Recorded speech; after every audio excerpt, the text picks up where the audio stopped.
It's a breakfast staple, but not all cereals are created equal, Shervo.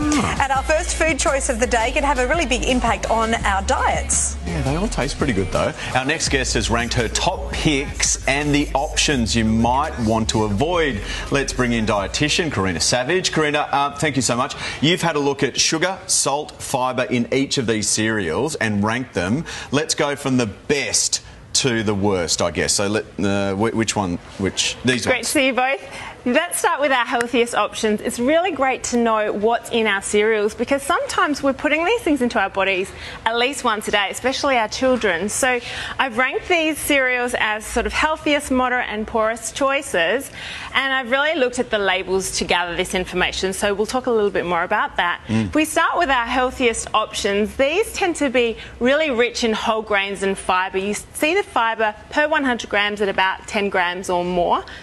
These are lower in salt or sodium, as you see on the labels, and low in sugar. So they tend to be under 10 grams of sugar per 100 grams. So oats, granola, wheat bix, what's this? Yes, so this is a wheat flake. Sultana brand? Okay, sultana brand, something like that. So the flakes are really deceiving because there can be significant differences in sodium. Look at that. Yeah, so that's gone to moderate, the special K is Correct. moderate. There, so right. you've got to be looking at the labels. So this one here is a lot higher in salt, lower in fibre. This one's higher in fibre and whole grains. And whole grains are so important, not only for a sustained release of energy through the morning, which is so important for our children, but also nourishes our insides, really important for gut health. This is like the best childhood guessing game ever, isn't it? It's like I remember trying that one once. Now, what should we avoid?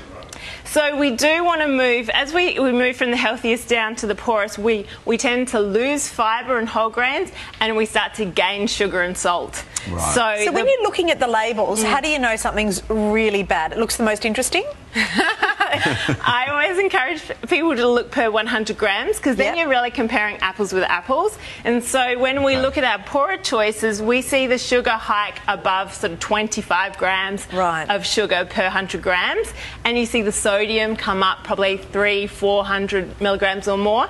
And you see the fibre really drop, so less than 5 grams per 100 grams. If we're looking at the best cereals that you've offered here, what's the quantity? These are quite big quantities. They are. So this is just half of that? Like how big? So you'll see what a serve size is on the packet, but generally around 3/4 of a cup. It depends. If you've got a hungry teenager, they'll probably have more. An adult might need slightly less, but there are other healthy breakfast options. Just really quickly too, full fat milk or light? What do you reckon? Look, full fat milk is fine for kids. Some adults prefer low fat. Okay, there you go. Lovely. Karina, thank you. It's my pleasure.